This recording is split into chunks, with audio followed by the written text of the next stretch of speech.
Hello and welcome to Faithfully Stampin' with Jennifer Helm. I am Jennifer Helm, the faithful stamper and independent demonstrator with Stampin' Up! Happy New Year to anyone who is watching. This is my first video in 2022 and I appreciate you tuning in to check this out. This is a quick and simple card sketch that when I saw this idea, and it was just done in black and white, nothing fancy, no examples with designer series paper or anything like that. And it was quite a while ago. I don't even remember who posted the general idea. I wondered, was it too simple to show on a video? But the more I got into this card, the more fun I had putting this card together, and I can't wait to show you the samples because there are a lot of different options you can use when you're assembling this card. So let's go ahead and get started, and then we'll talk about the options at the end. So the first thing you will need is a cardstock base. I am using a piece of Misty Moonlight cardstock. It is 5.5 by 8.5, and I've scored it in the middle on the long side at 4.25 to create my card base. So I'm just going to fold on that score line, and I always check and see if one of the sides is slightly longer than the other. That one always goes in the front. Next up, I need a layer of cardstock that is 5.25 by 4. Just gives me a little bit of border around the edge, and this is Smoky Slate. Kind of going with neutral colors for this card.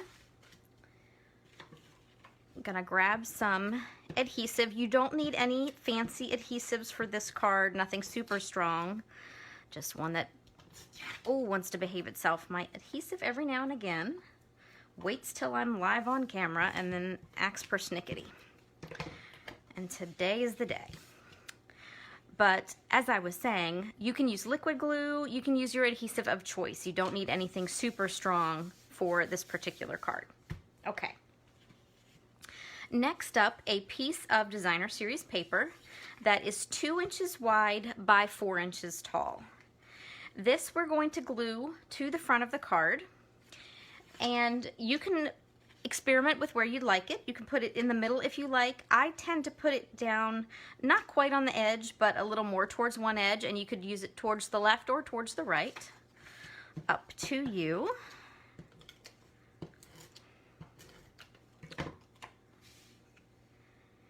And I will say, when I was putting this card together, I really wanted to put it more towards the edge, and I'm glad I didn't. I want to keep it a little bit more into the center of the card for when I put the next piece on top. So just keep that in mind. I like you all to learn from my mistakes. So now I'm going to do a little bit of stamping. I am going to find my piece of designer series paper. You could use plain cardstock for this next step. I have a piece of designer series paper that is 3.25 inches tall by 4.5 inches wide. If you are using a light colored print like this one, you can stamp directly on the print paper. If you are using a more busy print, you might not want to stamp on that paper. You might want to stamp on a die cut or a punch and add it to the card, or you might want to go with a piece of plain cardstock instead. So it's up to you, and you'll see some ideas in the samples that I have, but I just wanted to mention that. So I'm going to use Night of Navy ink. I wanted to make sure I was using something dark enough to show on this print paper. I love this wood grain paper, and it's actually the back side of that really pretty blue print that I used on the front of the card. And I'm going to use a sentiment from one of our new stamp sets that is coming out this January called Celebrating You. It covers a large number of occasions, and this is something I really like. Anniversary, you could use it for Valentine's Day with lots of love. Easter, congratulations, thank you. Wishing you a happily ever after, that could be for a wedding card. Father's Day, birthday, little one, Mother's Day, the best is yet to come. You could use that for a graduate, so lots of things covered in this one stamp set. And then from our annual catalog, I have Best Year, which is one of my go-to stamp sets for inside sentiments, because depending on what I have on the front of the card, I might use happy birthday to you on the inside or wishing you your best year yet, which is what I'm going to use today. This is another one that kind of runs the gamut. It's got hip hip hooray. I've used that for graduation cards. There's also Christmas, some Father's Day sentiments or masculine birthdays, and thank you, of course. So these are great stamp sets to have. If you don't currently have a demonstrator you are working with, you are welcome to reach out to me, and I'll be happy to send you a paper copy of our catalog. I know I really like having something in my hands to look at, but you can also visit my website here as well. So back to the stamping. This is a red rubber cling stamp, so it has the foam built in. I don't need any extra cushion on my craft table when I'm stamping. I just need to remember not to do CPR on my stamps. Tap, tap, tap. I can check and see if I've got enough ink coverage. And if I'm happy with it, then I can go ahead and stamp. And just press 1, 2, 3, and then lift up. And that's ready to go. One thing it took me a while to learn when I first started stamping was not to smush my stamps into my ink pads, just to make sure I had enough coverage. Have a light touch. All right, so here is the inside panel for my card. This is 5 1/4 by 4, just like that smoky slate panel on the front of the card. And then there is my inside sentiment. Now you could obviously dress this up with different stamped images, or for example, I took a scrap of the designer series paper that I used on the front of the card and glued it to the inside as an accent. So again, options. So we will go ahead and glue this inside my card.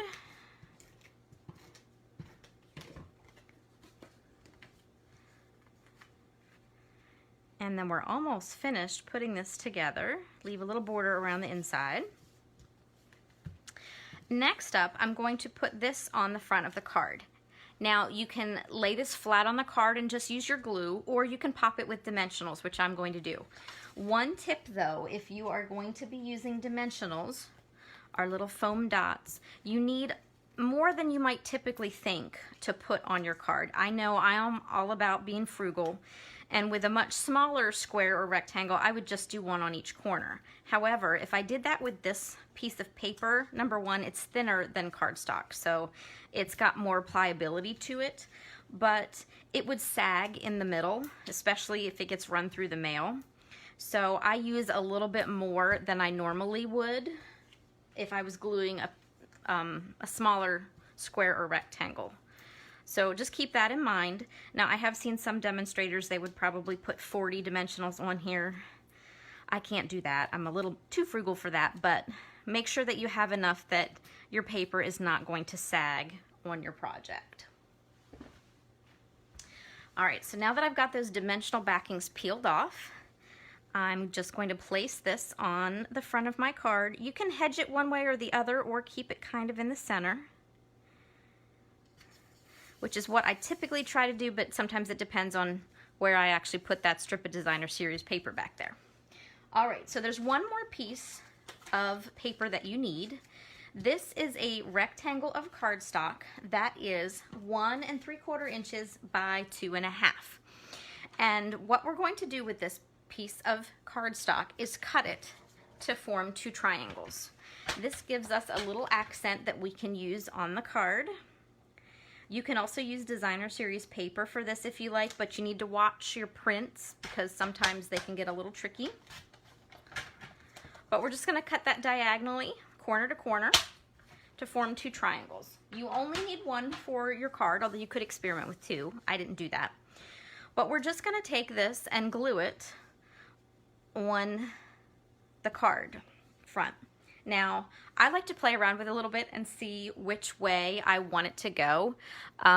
Depending on if I've used plain cardstock like this Misty Moonlight, I can flip it over and see if I like one way better than the other. I think this one I'm gonna put on like that. I think I went the other way with my samples. Now, you can glue this on flat, or you can use dimensionals. I think I'm going to use dimensionals on this. I did a Facebook Live on this technique, and this was where my adhesive really got out of hand. So I think I'm not going to tempt fate twice in my video. And just use dimensionals here. So it's up to you how much dimension you want your card to have. And also, you can kind of judge the card front and see where you might want to put it. Play around with it, maybe before you take the dimensional backings off. It usually makes that easier. I'm going to line up the corners, though, of my triangle with the DSP and then lay that on the front like so. And one last step, this is perfectly lovely, but I want to dress this up just a little bit.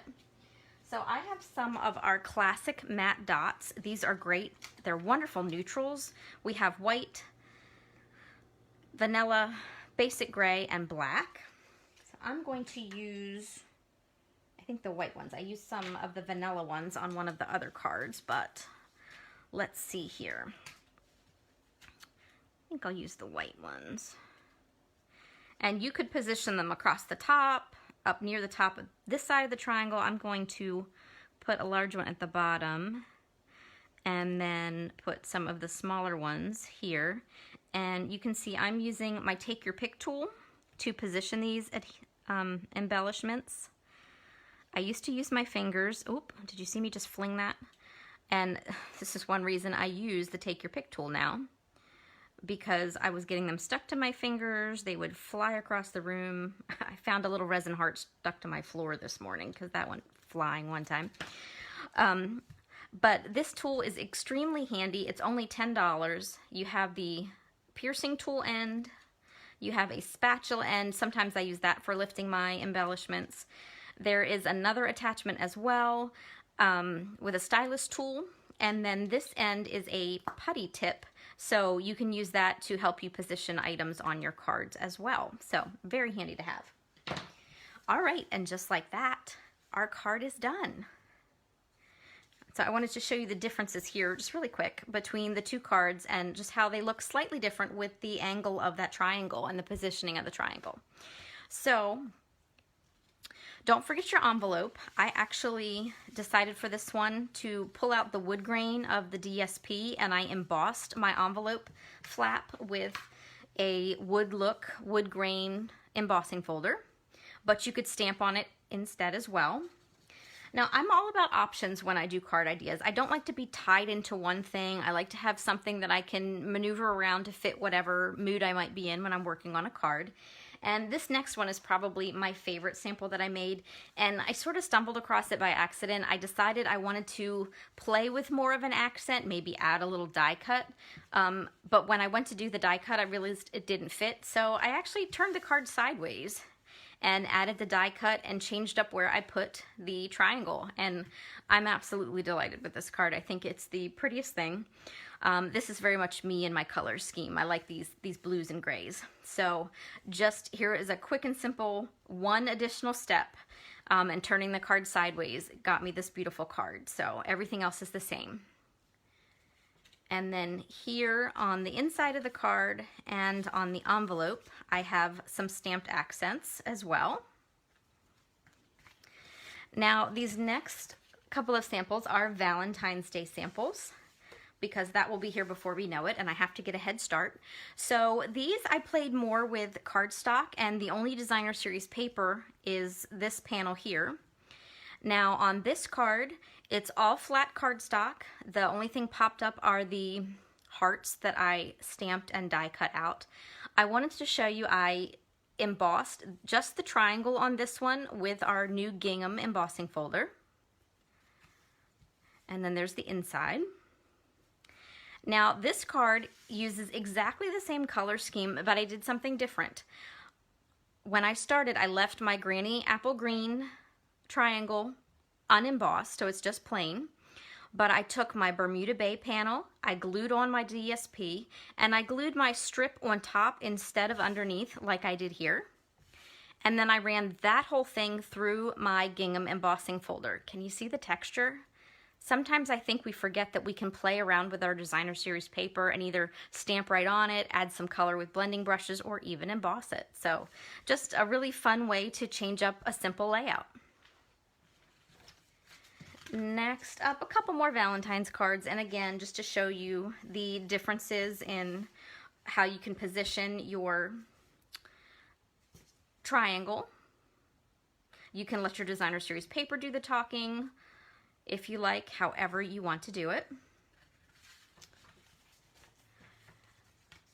And if you're letting your paper do the talking, you might end up positioning your triangle differently based on what you've got going on your paper and what you might want to leave uncovered. For example, if I put the triangle up here, I would have covered my little bird's head and he would have looked a little silly. So I opted to put one at the bottom versus up at the top. So you can have a lot of fun and play as much with, you could do a card that's totally cardstock. You might not want to do all DSP because that might get a little busy, but you can see here I have the two different panels of DSP. And then I stamped a matching little birdie on my envelope. And then last but not least, you can, if you want, leave elements off the cards. You're not tied into those.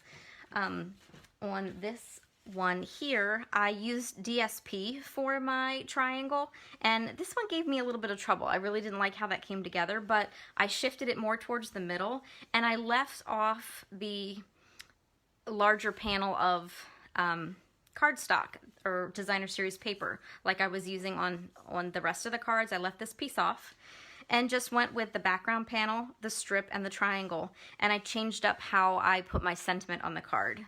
And then for this one, I left the triangle off altogether and just used two pieces and then my sentiments. So lots of options you have for making these cards, out of a simple card sketch. So I hope you enjoyed learning how to make this quick and simple card idea. Obviously, you can see how it works for any occasion. If you haven't already, I'd love for you to click subscribe and tune in to this YouTube channel. You can click that notification bell and it'll let you know whenever I post a new video, which is typically twice a week. You can also hop on over to Facebook and find me at The Faithful Stamper. Thank you so much for watching. Take care and happy crafting.